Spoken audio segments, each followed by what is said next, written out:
What if Naruto was never born? Or at least, what if Naruto died after birth or something like that? The main premise of the story I want to tell, the main question I wish to ask is, what if Naruto didn't get his hands on the story like he normally would? This could be for a number of reasons. Maybe Minato couldn't save him from Obito. There are a whole bunch of ways that things could go wrong here, and Naruto's survival truly can only be attributed to Obito's mercy and Minato's quick actions. So let's take one of these away and just see how the Naruto world would react, shall we? Once more I ask you, my amagites, to gaze up into the full moon and into the rinne-sharingan I reflect there so that I may show you another of my infinite tsukuyomi. Welcome to the Amagi. Before we begin, only 25% of our viewers are subscribed, so if you're a fan of the video, please like and double check if you're subscribed. And with that out of the way, let's get into the video.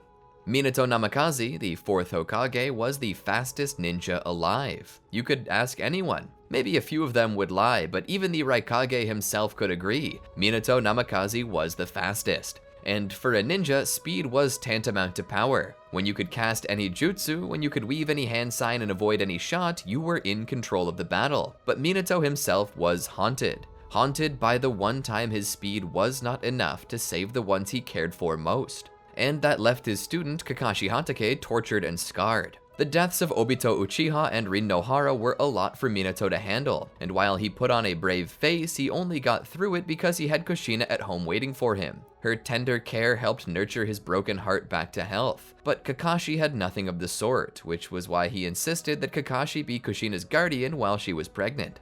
Hoping that this joyous occasion would bring some happiness back into his life. Obito and Rin. It was such a tragedy that two so young should die. Their lives should end at the cusp of life. 13 years old was the age of Obito. How could anyone justify such a death? Not even an adult yet. Minato looked back on all these things and wondered why they had to be. This was not what Hashirama Senju would have wanted. He fought for this village and founded it, creating it to be a place where children no longer needed to fight and die on the battlefield, where they no longer were expected to fight for their village and lose their innocence to the bloodstains of battle, to the shell shock and trauma that followed home every man, woman, and beast to set foot on that bloody grass. But even though he had dreamed such, it had never come to pass. A wonderful village had formed and a new world order had risen up in its place. The end of the feudal era and the rise of nations under their daimyo. Despite this, it didn't end the fighting. It merely changed the rules a bit. Instead of a battle royale as it always had been, it became a more orderly fight that witnessed even more death. The Great Ninja Wars.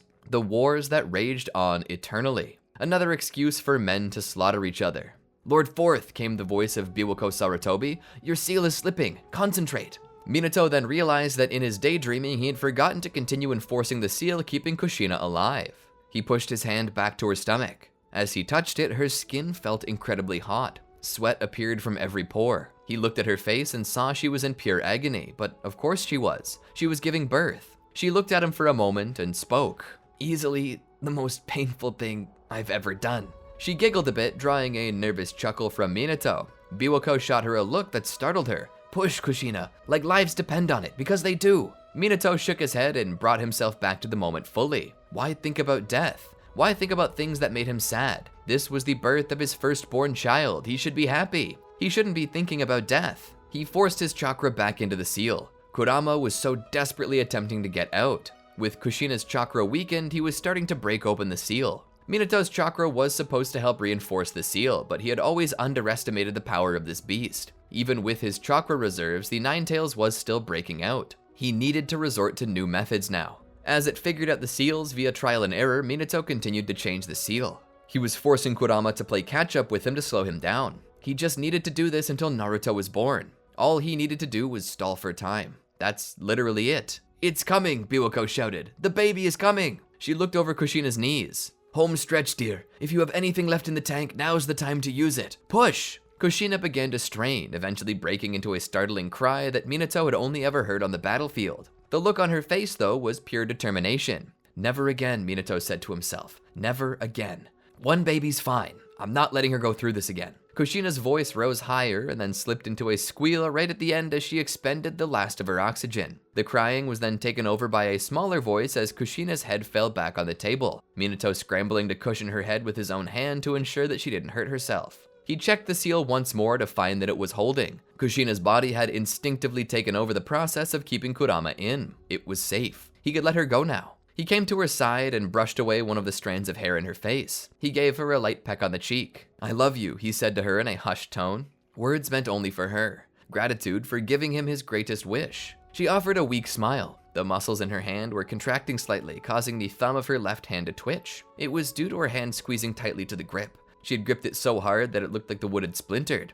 Biwako and the other nurses were fawning over the baby, but Biwako was a wise and kind woman who knew that the only person deserving to enjoy the first few moments of this child's life was Kushina. So after snipping the cord, they took a soft towel and gently cleaned and swaddled the baby, bringing him to his mother. Kushina's movements were slow and weak, but gently her arms wrapped around the baby, Minato's hands hovering nearby to offer extra support to his wife's weak muscles. She kissed the baby's head and welcomed him to the world. Minato took a step back from the scene and took it all in. He was so pleased. He was so happy. He was so about to puke. He turned around, his nerves catching up with him. Finding a nearby bucket, every nervous feeling he had, he let out with a simple heave. The nurses nearby were shocked, with Biwako laughing at his pain. "Hiruzen was the same way when we had our first. Hell, he was like that when Asuma was born." Minato leaned against the wall with his hand. He attempted to catch his breath before going for round 2. Once that was done, he spit into the bucket and took a deep breath and returned to full height. "All right, I'm ready to see my baby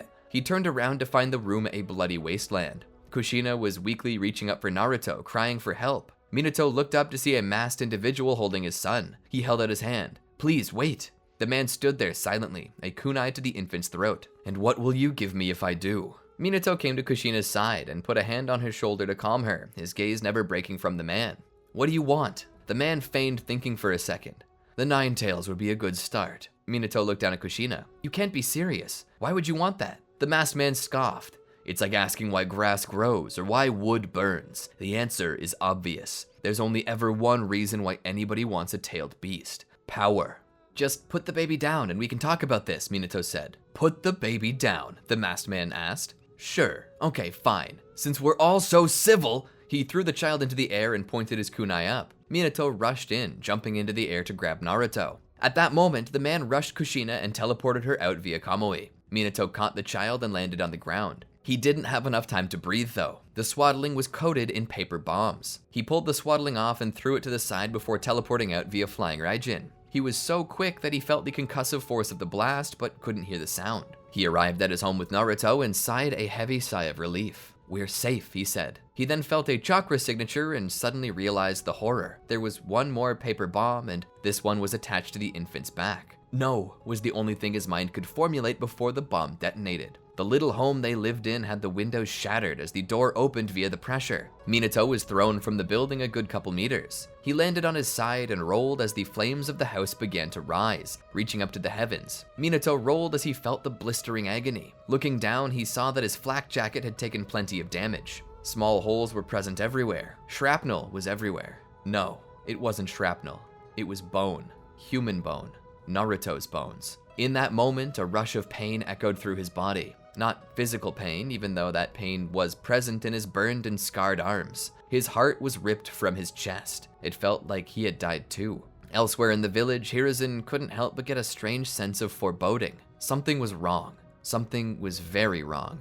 Hiruzen's mother always had the gift. She could sense things before they happened, and Hiruzen had the gene too. He could sense when things were off, when something had happened or was about to happen, and right now Hiruzen sensed an extraordinary amount of pain. Someone was in pain, horrible pain, and that pain was about to be multiplied 1,000-fold. As he anguished in his seat, feeling as if he were about to have a panic attack, his prophecy fulfilled itself as the 9 tails appeared in the village. Hiruzen heard the puff that marked its appearance, heard the destruction, heard the crashing sounds and the war cry of the 9 tails. He ran to the balcony to see Kurama rise to its hind legs and howl, each tail moving like a whip, smashing building after building, leveling entire city blocks. Hiruzen turned around and moved with all the spryness of a man a quarter his age. He began to get his weapons and armor. As he struggled to get his gear on in a timely fashion, he realized the cold, hard truth. Something had gone wrong during the delivery. Due to this, he could only assume that everyone in the vicinity was dead. Due to the unsure status of Minato Namikaze, Hiruzen needed to take charge. The chain of command could not afford to be disrupted, not at such a critical moment. As he grabbed his staff, he summoned Enma, who had not expected to be called at this hour. He began to explain what little of the situation he knew. The Nine-Tails has escaped its Jinchuriki and is on a rampage. I'm unsure of Minato's survival. We need to move quickly, or the village is going to end. Kushina lay chained, held up only by her arms and her will to live. The masked man lingered over her and only looked down the nose of his mask at her. Suddenly, a chill ran down his spine.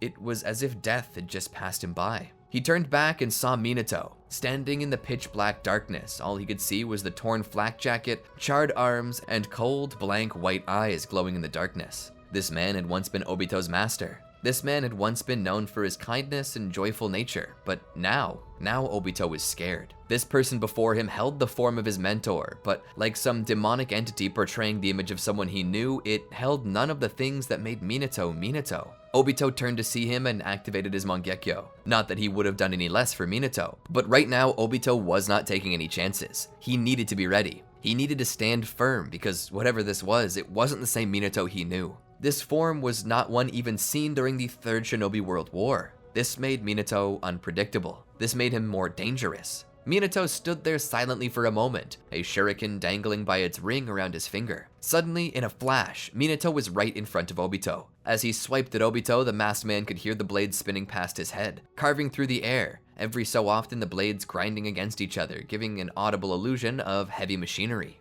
Minato's movements were not logical movements. His fighting style was chaotic. Obito couldn't even imagine doing what Minato was doing. Obito couldn't even move one finger clockwise while moving another finger counterclockwise. Minato was doing this 6 times, all while his strikes with his hands and feet gave an odd illusion that he was off balance, but still being unable to be knocked over. He would kick and punch at Obito, and at the same time unleashing jutsu without hand signals. What was this? Had rage and insanity given way to unbridled potential? Was this truly what Minato was capable of? Was this the monster he hid in his heart, now manifest? Primal rage, lethal potential. Only through madness could he break through his shell and make use of the powers that rivaled even the likes of Hashirama Senju. Obito hoped he would make it out of this alive, but he knew that even if he did, he wouldn't be free of this man. No, what he witnessed here today would haunt his dreams for the rest of his life. Perhaps what was even more startling was the knowledge that Minato was hurt, even through his pain, even through the lacerated organs and burned skin caused by his proximity to the blast. He was still fighting. Blood running from his mouth, nose, and eyes, he continued to move, giving off an air of immortality. The feeling that nothing Obito did would ever stop or even slow Minato down or keep the Demon Kage from claiming his life. The sheer terror Minato gave off was enough to cause Obito to scramble. He had the advantage. He had everything he needed to overcome Minato, but he couldn't. He freaked out and teleported away in his terror simply because Minato was terrifying.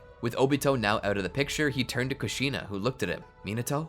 He stepped closer to her, his blades still spinning. Minato, she asked again, looking into the shattered psyche of the man she loved. She knew everything instinctively. Is our baby dead? She asked through tears and heavy emotion. Minato knelt before her, his expression softening to kindness once again, his blue eyes like the sky filling with tears like the precipitation of a summer rain shower. The shuriken fell from his fingers as he hugged onto her. He heaved and cried, sounding as if he might hyperventilate in her arms. She kissed his neck kindly, as it was the only thing she could do, tied up at this angle. What of the Nine-Tails? She asked. He looked up. 9. She nodded weakly. It's escaped. Minato's face froze in fear. He couldn't sense it before, but there was a difference to her chakra. He suddenly pulled a kunai and broke the chains holding her. He lifted her. We need to seal it. Hiruzen was leading the shinobi through the battlefield. Hearing a cry from a burning building, he pointed to it and told the squad to quench the flames with water-type jutsu. They ran into the building to rescue those within. We must push back against the Nine-Tails. Push the assault. Use the village's terrain to our advantage. All the same though, he knew that they were at a true disadvantage here.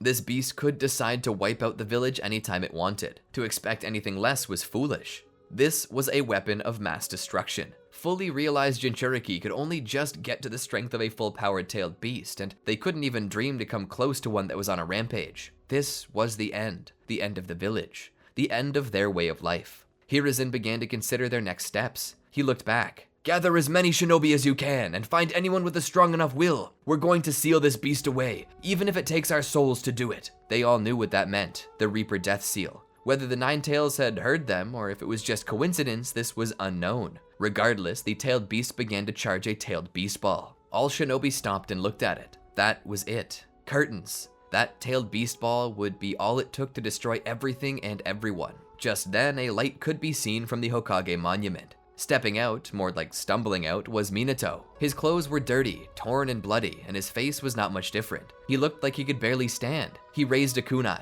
"Please, let this work," he prayed as he spun the kunai around in circles. He began to infuse it with wind-style chakra. "Fly straight and true, kunai," he shouted as he threw the blade at the Nine-Tails. The kunai would strike it right between the eyes. Not that this did anything but annoy Kurama. All things considered though, this was not designed to hurt him. This was designed to give Minato a landing platform. Suddenly, Minato teleported over with his flying Raijin jutsu and gripped onto the Nine-Tails before once again making use of the flying Raijin technique to teleport the beast out of the village. In a single moment, it was gone. Hiruzen was confused. He looked around for it, wondering where it had gone. Suddenly, there was a bright flash in the distance. Hiruzen pointed toward it. "That way! Go in that direction!" he shouted as they began to make their way out of the village proper and toward the hidden home that Minato and Kushina often retreated to. As the group came into the vicinity of the home, they witnessed craters and the like all about them. A battle had taken place here, but where the Nine-Tails was, they didn't know. They continued to walk about, searching for any clue. Suddenly, someone called out to Hiruzen. Hiruzen rushed over to see Minato and Kushina laying against a tree. Kushina once more possessed the 8 trigram seal, though a quick test of her vitals informed them that she was indeed dead. Hiruzen looked down momentarily in sorrow. "They gave their lives to protect us," he said. "What will we do now?" one of the shinobi asked. "Who will lead the village?" Hiruzen looked at each of them. "The Council of Elders will decide on the next course of action. Whoever they decide should be Hokage will become next Hokage. Until then, I will serve an interim. Now, gather their bodies. They should be put to rest like true heroes." Hiruzen stood and looked at the smoldering building where likely the baby had been resting. Who would do such a thing? Suddenly, he heard a gasp and a cry as they moved Kushina. One of the shinobi screamed out to Hiruzen, "Lord Forth is still alive!" He was rushed to the ER. He was in critical state. When he was finally out, they brought him to the most secure room with the most experienced Anbu agents guarding not only the room, but the entire floor. They didn't get in the doctor's way, but they kept an eye on everything. It was a national emergency, yes, but the Hokage was still here, and they needed to protect him. Hiruzen would stay with him for a while. His body was littered with burns and scars. They had him on a ventilator and with so many wires and tubes that Hiruzen wondered how the doctors would get to him in the first place if he ever needed it. As Hiruzen sat there, he could only imagine what Minato might be dreaming about at that moment. Minato had teleported the beast back to the home with him before falling from the beast and hitting the ground. Kurama would attempt to smash him, but Kushina would cry out to stop, and would use her adamantine chains to grab Minato and drag him to safety. As the Nine-Tails drew closer, Minato began to stir a bit. Kushina knew that neither of them were in the position to fight, so she simply opted to attempt resealing the beast inside of her. At the very least, she could take it with her to the grave. She would begin to pull the beast into her. Kurama would resist, but she had it chained, pulling out every stop just to bring the beast down. She would seal it into herself. Minato would be roused from his unconscious state and would ask her what happened. She told him that she had resealed the Nine-Tails in preparation for her death, and had opted to take the Nine-Tails with her in order to protect everyone. Minato shook his head and held her in his arms, laying her against his chest. "No, damn it. No, don't die. You can't die. You can't leave me alone," he shouted. "Today was supposed to be one of the best days of my life. I was not only a husband, but I was finally going to be a father. I lost Naruto. Please, don't make me lose you too." She put her hand on his leg to tell him that it was going to be okay. He was going to be okay. Minato shook his head. "What am I going to do without you?" She smiled at him. "You're going to live." She then faded in his arms. "Kushina? Kushina! Kushina! Kushina!" he shouted out as his eyelids opened. Hiruzen heard this and quickly got rid of the newspaper he was holding. He came to Minato's side. "Minato! Minato, can you hear me?" Minato cut his eyes to Hiruzen. "Yeah."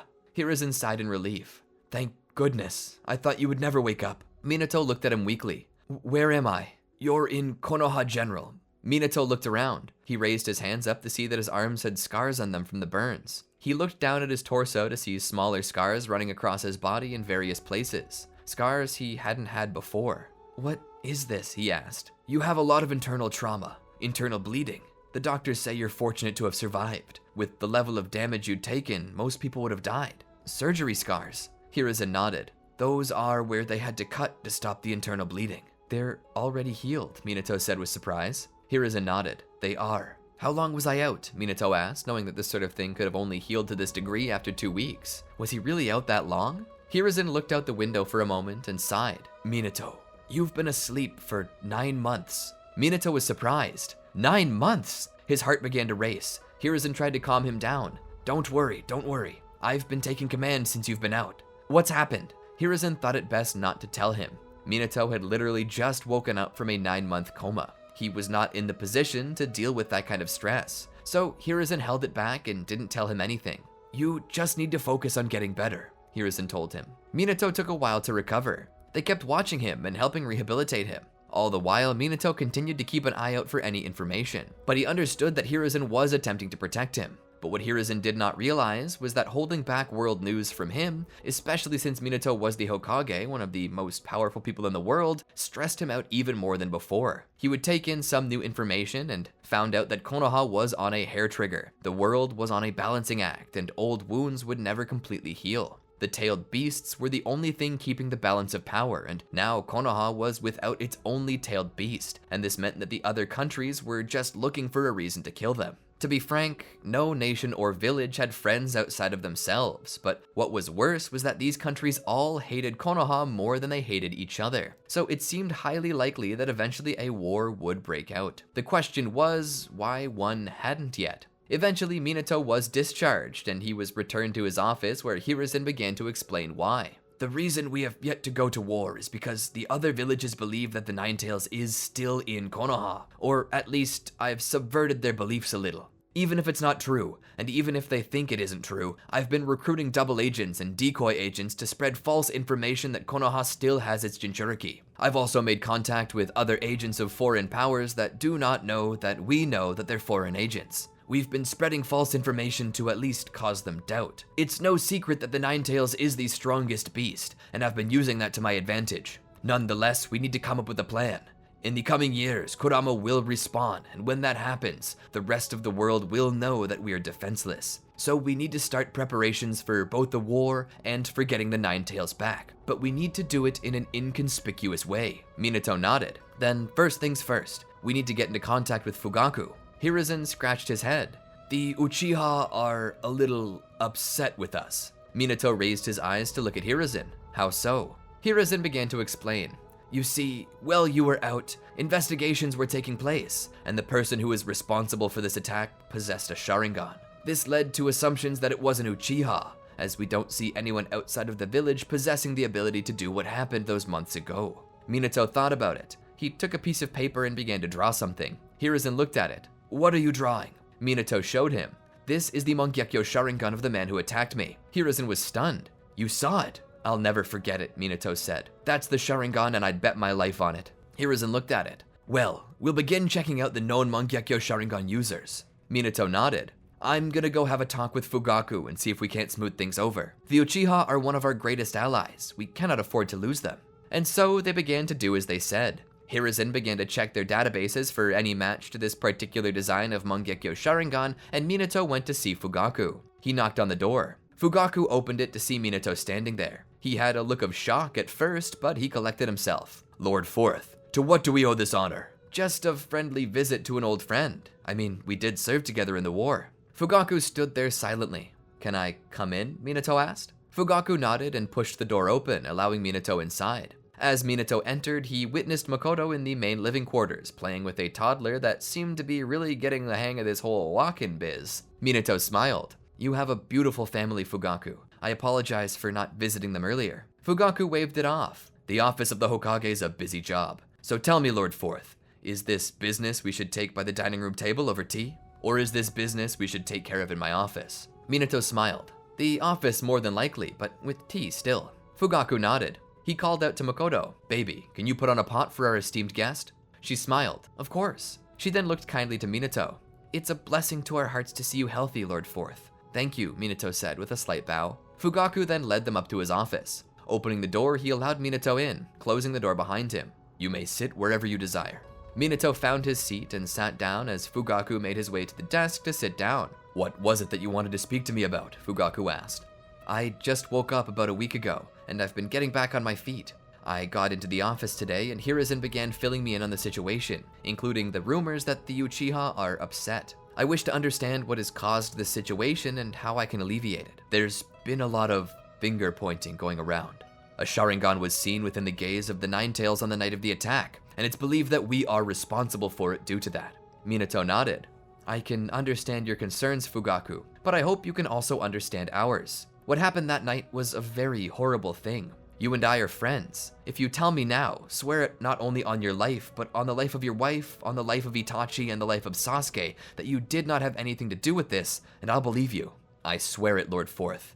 Then I believe you, Minato said, but I do need your help with something. What is it? Fugaku asked. If we're facing a rogue shinobi with a Sharingan, then it could be anyone. I will need you to help us clear you and your clan's name. Help us discover who did this. That's easier said than done, Lord Fourth. We've been trying for months, but to no avail. I understand, but we have a new lead, and this time it's something that you can help us with. Minato began to draw a pattern on a piece of paper. I faced the adversary and witnessed their Sharingan. It had a Mangekyo pattern, and I know that no Uchiha has the same Mangekyo twice. They're as unique as fingerprints. I need you to take this piece of paper and test every Uchiha who possesses a Mangekyo. Fugaku thought about this. That's a tall order. Most Uchiha keep the awakening of their Sharingan a secret, even to me. Can you not find a way to make them do it? You have some here who possess the Mangekyo Sharingan, correct? Why not have one you trust cast Genjutsu to make them show you? A Mangekyo's Genjutsu is stronger than a 3 Tomoe's Genjutsu, so if they have a higher one, they'll need to use it to counter, or they'll fall into the Genjutsu. And if they fall into it, then you can simply force them to show you their Mangekyo if they have one. Fugaku shook his head. I don't think it's as simple as that. There could be complications, not to mention many people may view it as an invasion of their privacy. Minato sat silent as Fugaku spoke. I understand, but this is very important. Unless we do this, the Uchiha may never be exonerated. Fugaku thought about this for a moment. I have an idea. And so, from here, Fugaku employed the aid of Shisui Uchiha, whose Mangekyo Sharingan possessed the ability to cast a subtle Genjutsu that would make others desire to do the things that you wanted. A Genjutsu so subtle that nobody ever knew they were under it. And from that, with Minato and the other shinobi present, they were able to discover that not a single Uchiha's Sharingan matched that of the perpetrator. And due to this, Minato would exonerate the Uchiha, and officially announce that whoever was behind this was a rogue shinobi. But not long after, Minato got a notification that Kakashi had been arrested. Minato would rush to the Konoha police station where Fugaku was already waiting for him. What happened? Minato asked. Fugaku held up a piece of paper. Kakashi Hatake was never suspected due to not being an Uchiha himself, but he possesses a transplanted Sharingan, and above that, his case is unusual, as he was somehow able to evolve it into a Mangekyo Sharingan state. Minato read the file on it. They had taken a picture of his Mangekyo Sharingan and added it to the file. Minato looked at it and then looked at his own drawing of the Sharingan and found that they'd matched. He then looked up and realized that out of everyone, Kakashi would have known where Kushina was that night, as he'd been tasked with protecting her. Minato walked into the interrogation room. Kakashi, did you see this? Kakashi nodded.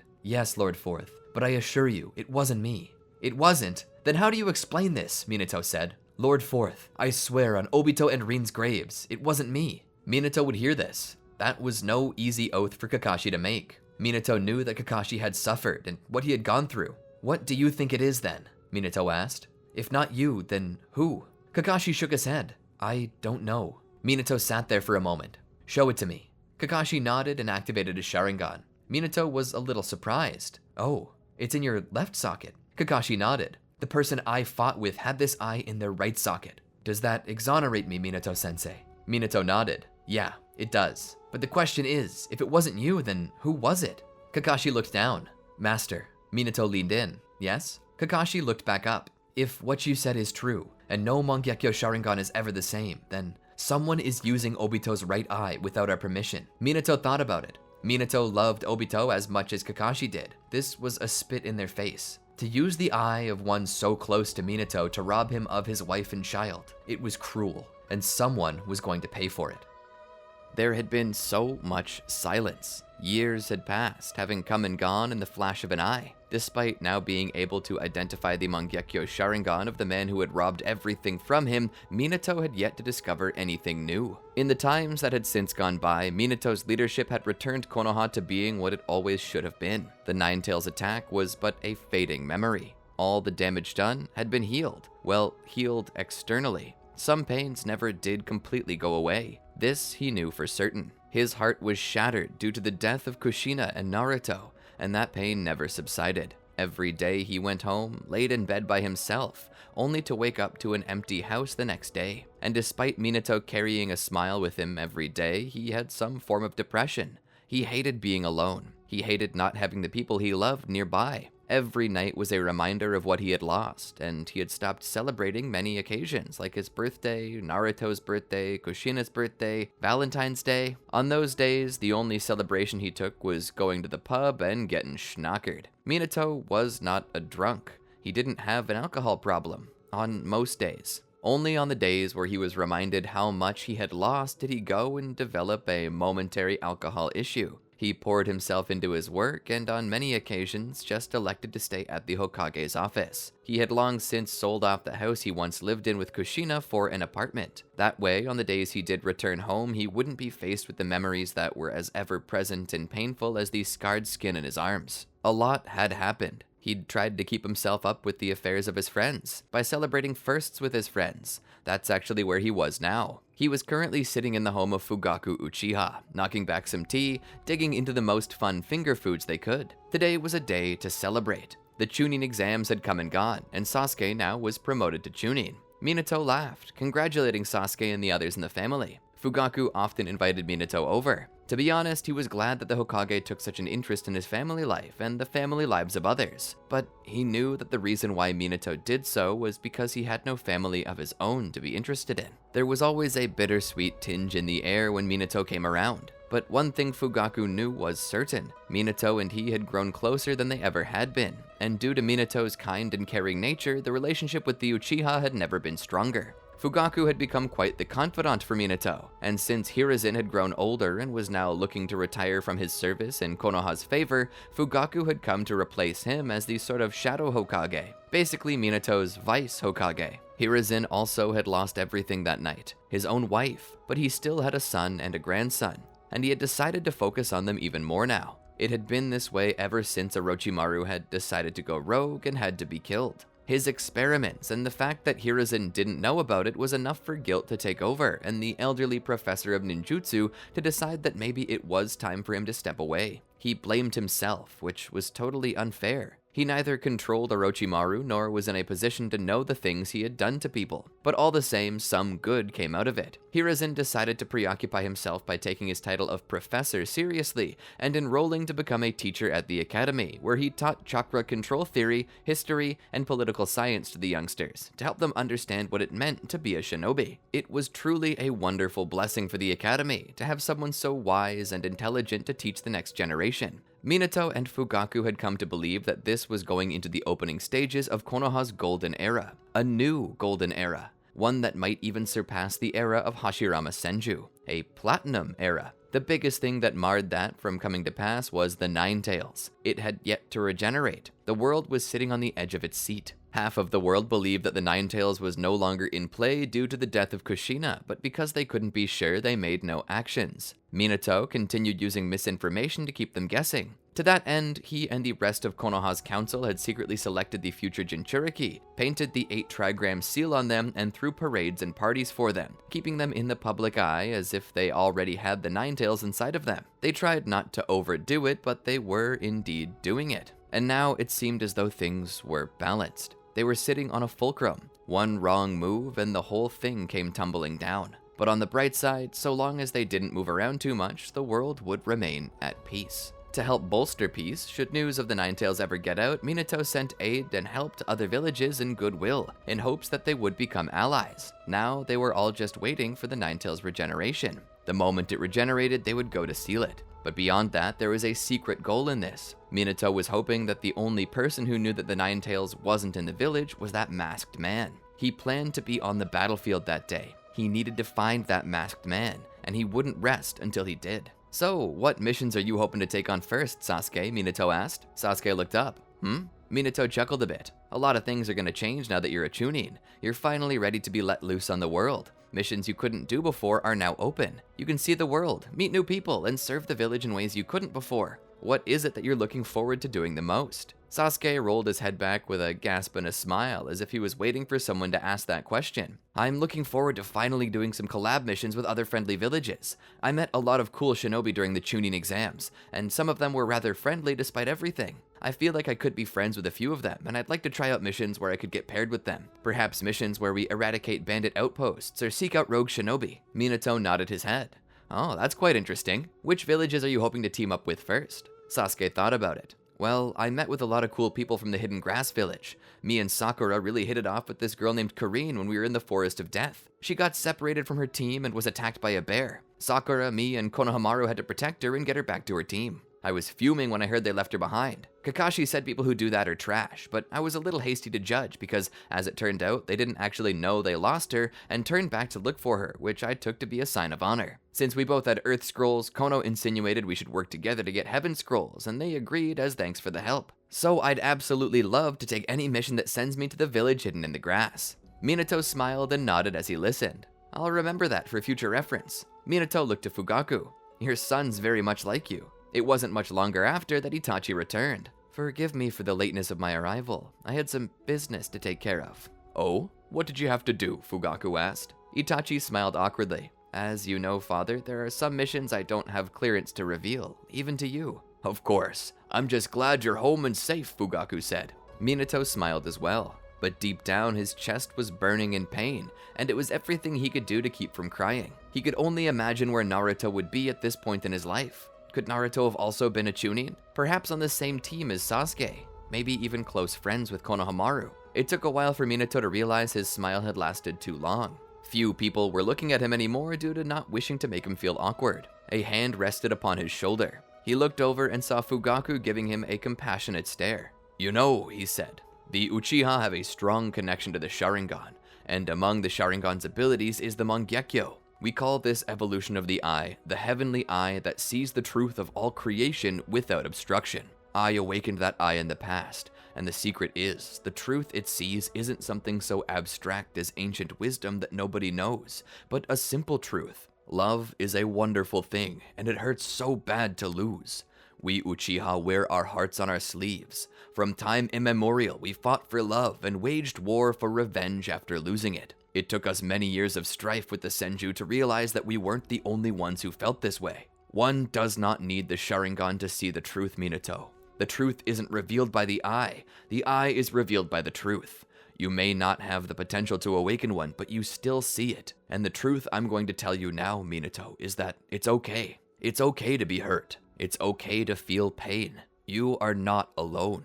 Fugaku displayed his Mangekyo Sharingan. The pain lingers and doesn't seem to go away. Some scars can never heal, but you should know that feeling pain doesn't make you weak. Feeling pain and deciding to continue living anyway is a sign of true strength. Minato began to tear up. Fugaku requested his sons step outside for a moment, which they both gladly did. But before going, each of the two boys stopped by their Hokage and put a hand of caring and understanding on his shoulder. This was their way of saying there was no shame. The Uchiha were contradictory creatures. If ever you fought them, they could be your worst enemies. The Senju knew this to be true, but if ever they became your friends, they would be willing to lay down their lives for you. The answer was simple. The Uchiha had big hearts, and sometimes they didn't know what to do with them. But if you sought someone who could sympathize with your suffering, there was no better a person to vent to than an Uchiha. You know, you and your clan really should consider ditching the military police for psychiatry. You understand how to help people in pain, Fugaku, and that's a gift. The Uchiha are healers of the heart.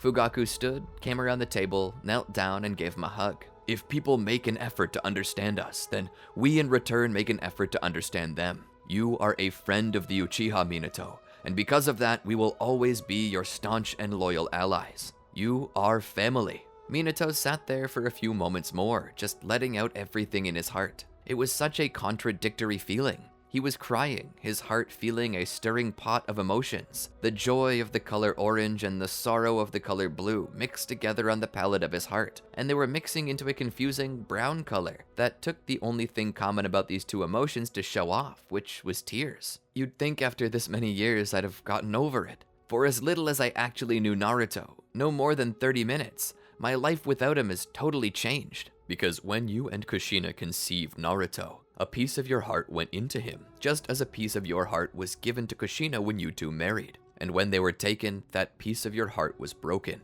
and now it's left unwhole. It may heal, but those pieces will remain missing until the day you see them again. And it's okay to recognize that, but just don't let it destroy you, because you will see them again one day. Just be patient. Minato nodded in understanding.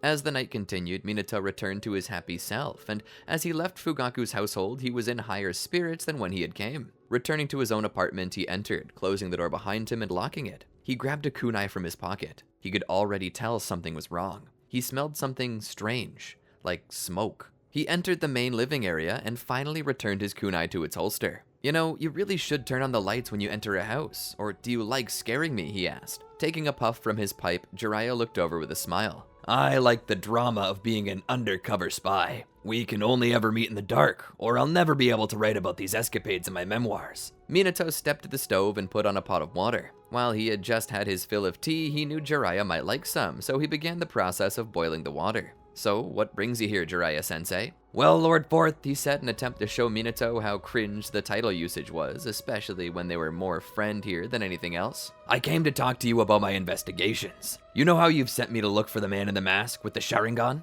Yeah, do you have a lead?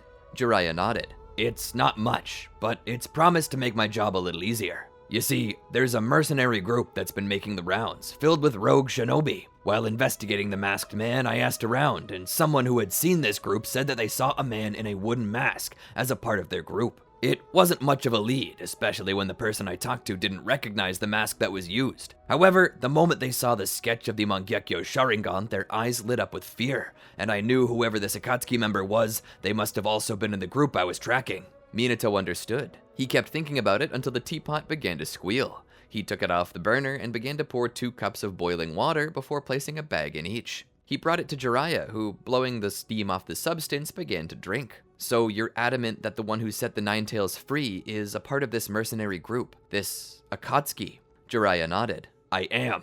Minato nodded in return. That's interesting. Perhaps we should divert some more manpower into investigating these Akatsuki members. If we can learn more about them, we can probably find out where this masked man is. And what have these Akatsuki been up to? That's the thing, Jiraiya said. They've been asking about tailed beasts. Minato's gaze sharpened. We definitely need to keep tabs on them. And so their conversation for the night came to an end. Jiraiya and Minato would go out on the town together, stopping by the entertainment district where they entered the biggest casino in all of Konoha. Cashing some money, they played a few games. Jiraiya, of course, had the crappiest luck, turning up snake eyes every roll, it seemed. Minato's luck had improved though, and it seemed that this lead was the beginning of it. For a while after, they began to slowly feed false information to this Akatsuki, because Minato had a bit of a plan. It was very risky, but if it worked out, it would not only secure Konoha power, but would eliminate one of their greater threats. Minato was playing the long game here, and so, as he and Jiraiya met at the Hokage's office, at about an hour before noon, they discussed what they had planned and what they were doing. It was around this time that suddenly a shinobi ran into the Hokage's office. Lord Fourth, big news came in you're gonna want to hear. The Nine Tails just regenerated, in the forest, south of the Valley of the End. Minato heard this and stood. Jiraiya looked back at the shinobi and then back to Minato. Minato quickly picked up the phone and called a number. There was an automated voice, but he didn't wait for it to finish talking. He began typing numbers into the phone. The numbers were a special code designed to signify that the Nine Tails was regenerated and that the mission they had planned was finally a go. He hung up the phone and moved to grab his shinobi gear. Jiraiya was close behind him. Are you coming with us? Minato asked. Jiraiya nodded. I can't just leave my student to fend for himself against the Nine Tails alone. All around the village, pagers began to go off. Many shinobi who heard them went down to check. Their faces grew pale, and they dropped everything they were doing to either get to the Hokage's office or back to their home to change. The people of Konoha knew something was up, but what it was, they had no clue. When they all gathered together, Minato told them they were to move out for the place the Nine Tails was seen. So they all rushed off as fast as they could. Their Jinchuriki was with them, nervous as could be, but he told them it would be okay and that they could handle it. Minato and the others jumped through the treetops, reaching the location where the beast had been found. Following its tracks, they found it by the river that passed down from the Valley of the End, taking up its share of the water. This was likely due to the nerves of having realized it had just perished and was finally back. It was likely unsure as to the length of time it had been gone, and that was for the best. Minato looked to Jiraiya. Do you think they know? He asked. Jiraiya nodded. I managed to get a pager into their possession with information on how to use it. There's no doubt that they know about the Nine Tails. Minato nodded. He sent hand signals to tell everyone to get into position. Slowly, the group began to surround the figure of the massive fox, and it knew so too. Minato had watched it lapping up the river, and though its body hadn't changed positions, its tongue was no longer drinking. It was just standing there. Minato looked over at Jiraiya and sent the hand signal that told him it knows. He then proceeded to send a hand signal that told him to inform the rest of the team to begin their assault.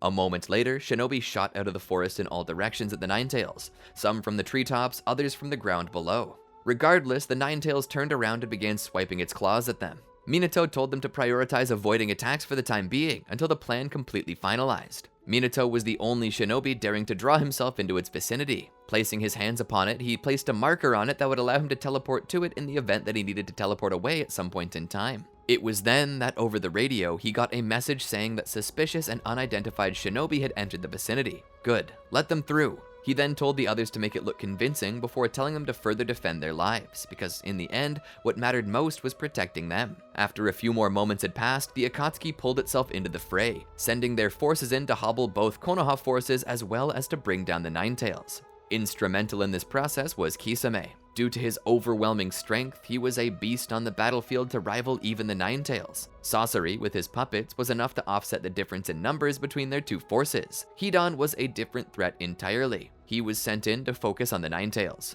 Drawing a little blood, he began to use it to cast his cursed technique on Kurama, allowing him to massively wound it and bring it down to the point where it could not handle the harm being done to its body, all while Hidan seemed to shrug it off. Tobi was nearby, his orange mask waiting and watching in anticipation. Minato and Jiraiya demanded that the forces of Konoha attack. Might Guy, who had been selected to help specifically for this battle, went after Kisame in an attempt to stop him from harming their forces more than necessary. Guy, with his 7th gate opened, unleashed his full might against Kisame, which pushed him back. Kisame knew the 8 gates technique. He had heard the legend of the mysterious genin who had killed so many of their group with this technique, and realizing Might Guy's name, he knew that this man was one who descended from that warrior, bringing him back to being on his guard. As Hidan went about mutilating himself in an attempt to destroy Kurama's ability to fight back, he would be attacked by the sealing unit, who would use their abilities in an attempt to seal him away. Over the time they had spent gaining information on the Akatsuki, they had learned much about them, and a profile was present on nearly every known member. This helped them get the advantage on them, and after sufficient struggle, the sealing unit managed to seal Hidan away, all while Guy managed to defeat Kisame as well, though this led to Guy's body being left in bad condition.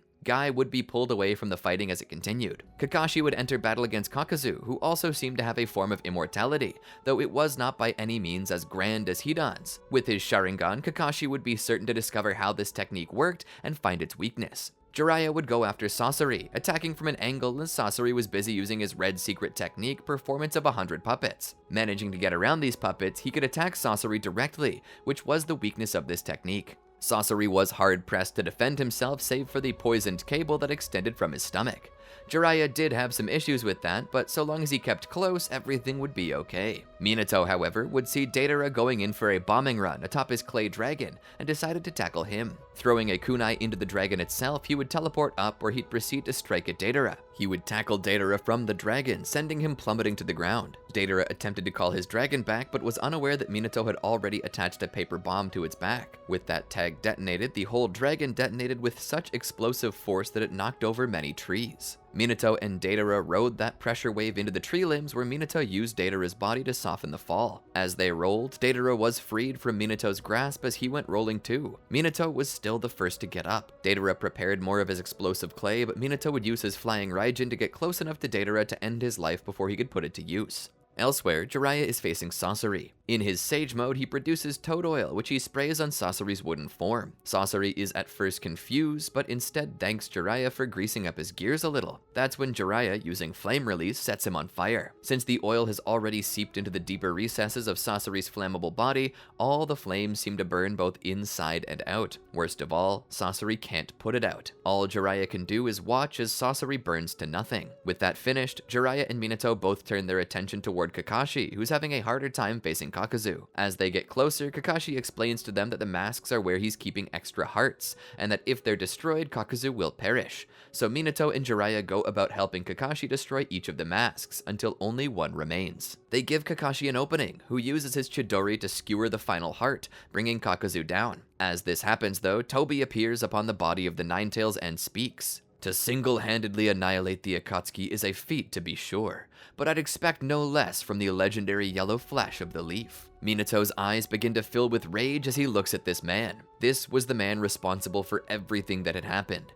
This was the man who had stolen everything from him. Minato, in his anger, lobbed his kunai up toward the man. The man sighed. So predictable. As the kunai passed through, Minato teleported to it and turned midair in an attempt to stab him. But before he could, the man teleported both himself and the Nine Tails out with Kamui. Minato began to fall toward the ground. Throwing his kunai down, he teleported to it to negate the fall damage. As he stood there trying to catch his breath, trying to calm his heart, Jiraiya ran to him. "Minato, are you okay?" Minato looked back at Jiraiya with a smile. "Yes, I am. But for now, we need to get back to the village ASAP. Get all the men together. We're going to jump." Jiraiya did so. Those who were wounded, along with those who weren't, were brought back together. Minato would teleport them back to the village to the hospital. As soon as they got back, those who were wounded were taken in for treatment, and those who weren't would be given military ration pills to get their strength back. Now for part 2 of the plan. "Part 2, Kakashi asked. Minato nodded. "You see, it was a risky decision, but we allowed the Akatsuki to know where the Nine Tails was in an effort to lure them out. They're currently a major threat not only to us, but to the entire world. So we baited them with something I knew they couldn't resist. As such, since I have a flying Raijin tag on the Nine Tails, I can teleport to its general location whenever I desire. Considering that they can teleport with it too, they'll likely be taking it to their main base of operations. This is our chance to take them out and reclaim our tailed beast at the same time. That's why I need a strong party ready. Considering that we eradicated most of the known members today, if we strike them now with everything, we should be able to end the threat for good." Kakashi understood. "Now, everyone who's ready to go, come on." The group would grab onto him. Minato would then use the flying Raijin jutsu, teleporting them to where the Nine Tails was located. This was a surprise to the Akatsuki, who had not yet known that Minato had even tagged it. They didn't even know if he could teleport to it if it was sealed away. But as they teleported in, they faced down the masked man, as well as Pain. Jiraiya was surprised to see him, realizing that he was one of the students he had once known. The masked man and Pain fled in different directions.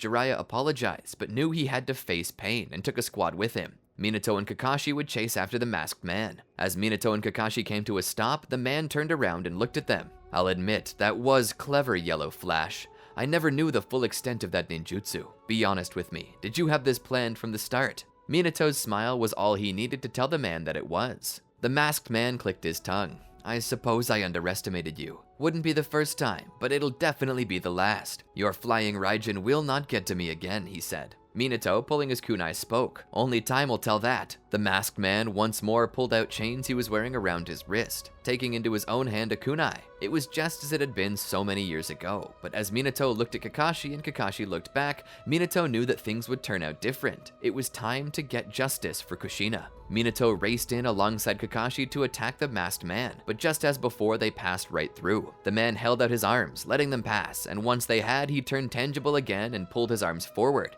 tightening the chains that proceeded to trip up Minato and Kakashi. "You forgot a lot about how the last fight worked, didn't you?" Kakashi stood and threw a kunai at the man, only for him to catch it with Kamui and teleport it away. Minato and Kakashi were up again and ready to continue battling. Elsewhere, Pain had reached his 6 paths and already began to fight Jiraiya. Jiraiya couldn't understand how Yahiko could do this. How did he get a hold of Nagato's eyes? That being said, how could all of the other paths possess Rinnegan as well? Jiraiya's mind was set ablaze by the possibilities, and his heart was also set ablaze because none of those possibilities bode well for them. Jiraiya and his squad engaged the paths. Jiraiya focused on the Diva path as the others faced the remaining paths. Jiraiya was in his Sage mode, Fukasaku and Shima grafted to his shoulders, boosting his power and stamina. As his blade collided with Yahiko's black chakra rod, he spoke. "What happened to you, Yahiko? Why are you like this? You once had a dream to bring about peace." The normally emotionless brow of the Diva path furrowed. "Once." Kicking Jiraiya back, he attempted to force Jiraiya toward him while he was off kilter. As Jiraiya was pulled forward by universal pull, he formed a Rasengan and forced it forward into the rod, shattering it and blowing both him and Pain away from each other. As Jiraiya stood, he noticed that some of the paths had been destroyed, but were being revived by the power of the Naraka path. It was then that Jiraiya understood. "Yahiko isn't the one in control of the Akatsuki." He looked at Diva.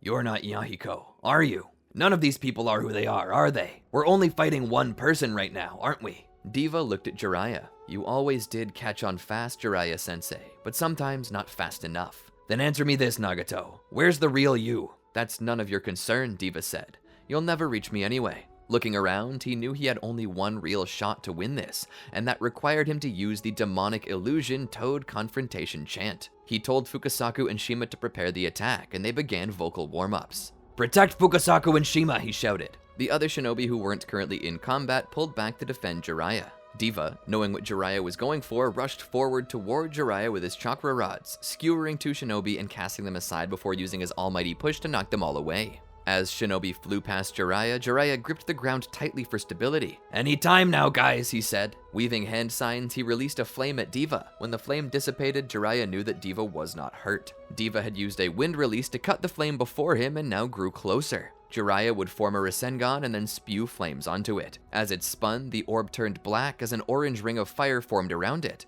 It appeared to be a miniature black hole in certain aspects. This was his perfected Rasengan. This was the closest he ever came to surpassing Minato. This was him attaching a nature transformation to his Rasengan, and though it was far from perfect, it was his piece de resistance. Diva formed a chakra rod in both hands. Jiraiya rushed forward toward Pain. Pain would rush forward too. Like two samurai entering a sudden duel, they went to clash. Diva knew he had the advantage, and as soon as his chakra rods pierced the Sannin, he knew that he had won. That was until the Sannin poofed away, being replaced by a log. "Substitution?" Diva questioned. He didn't even have to turn to see Jiraiya. One of the other 6 paths saw Jiraiya push the orb into his back, and with that, the Diva path exploded into a fiery swirl of chakra that ate him up. At about that time, Fukasaku and Shima finished their warm-up and began to sing, casting their genjutsu, causing all other paths to fall immobile. With the paths helpless, the shinobi quickly executed them. Jiraiya would proceed to use the chakra rod that Diva had used to sense the location of Nagato's true body. It was time to finish this. As much as it pained Jiraiya, he knew that all the deeds Nagato did were on his head. He made Nagato, and now he had to unmake him too.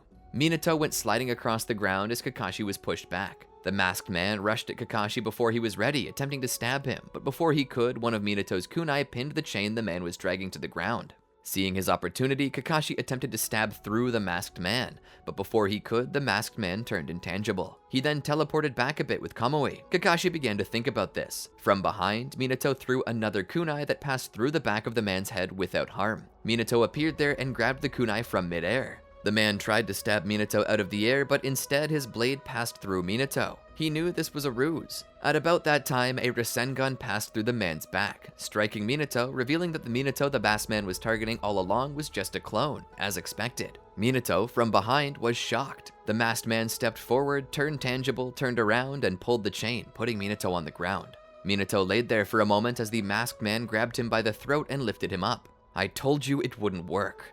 You may not have learned from our previous engagement, but I certainly have. You won't get the better of me twice." As the masked man stood there, his ruby-red Mangekyo staring into his soul, he spoke. "Minato Namikaze, I'm certain you've been in pain these last 12 years. I've separated you from your family. Perhaps you shall be reunited. It's the least I can do. Consider it a gift to a master from their student." Minato's eyes widened as he started to piece it together. At about that time, Kakashi from behind had formed his Chidori and was rushing at the masked man. The man knew it too. He tossed Minato to the side and turned around, ready to phase through the hand, but instead of phasing through, his hand pierced his heart. The man stood there, confused. Kakashi explained, "You've been using Kamui to phase your body in and out of this dimension, but you forgot.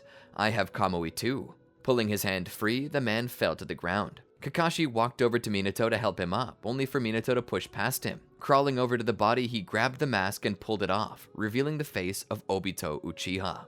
Minato broke down into tears. "Obito!" Kakashi came over confused. "What? How is this possible?" Minato held Obito up. "Obito! Obito, can you hear me?" Obito opened his eyes. Minato looked down at the hole in his student's chest. He knew there was nothing he could do. "Obito, why would you do this?" Obito looked up at them. "You two. I did this because of you. I thought I was dead, but I survived. And when I went to be reunited with the love of my life, I found her unprotected, killed by the one I charged with protecting her." Kakashi looked down. "I didn't mean to, Obito, I swear." Obito scoffed. "Whether you meant to is irrelevant. I loved her, and you took her away from me." He looked up at Minato. "I suppose you understand the feeling now too, don't you, mentor?" Obito's eyes rolled back and his spirit left his body. Minato sat there and cried. Kakashi looked at Minato. I'm sorry, Sensei. I didn't know it was him. Minato tried to calm himself. It's okay, Kakashi. Neither of us could have known. Eventually, Minato and Kakashi would meet up with Jiraiya and find him cradling the bodies of Konan and Nagato. Today, two masters found themselves at the end of a blade that ended the lives of their precious students. Where had they gone wrong? That was the question they were both tempted to ask, but in the end, they comforted themselves with answers that they would have comforted each other. The answer was, they hadn't gone wrong, their students had. The world had changed them as it seemed to try and change everyone. What they had to do was one of the most painful things they ever had to do, but now the world was safe, and the Ninetales was back in the hands of Konoha. Sitting down in his chair in his office, Minato looked out the window over the village. The sun was setting, and it was the end of another day. It was at about this time his door opened and Jiraiya walked in. "Oh, Jiraiya-sensei, what is it?" Minato asked, still unable to discard the honorifics he had held for so many years. "I just wanted to check up on you and see how you're doing," Jiraiya said. "I should be asking you that. You had to kill 3 of your students, or so I heard. I only had to kill 1. "I know," Jiraiya said, "but I still have you." "And I still have Kakashi," Minato said. "You've got a lot of people, Minato. I know you feel alone, but you're not. You have a family far bigger than you know.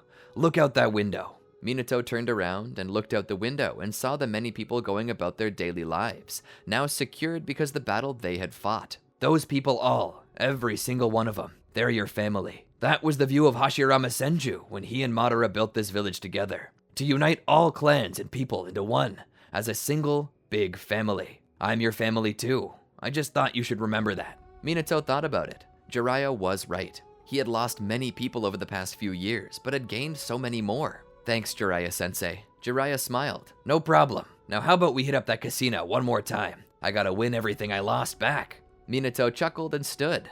Sounds like a plan.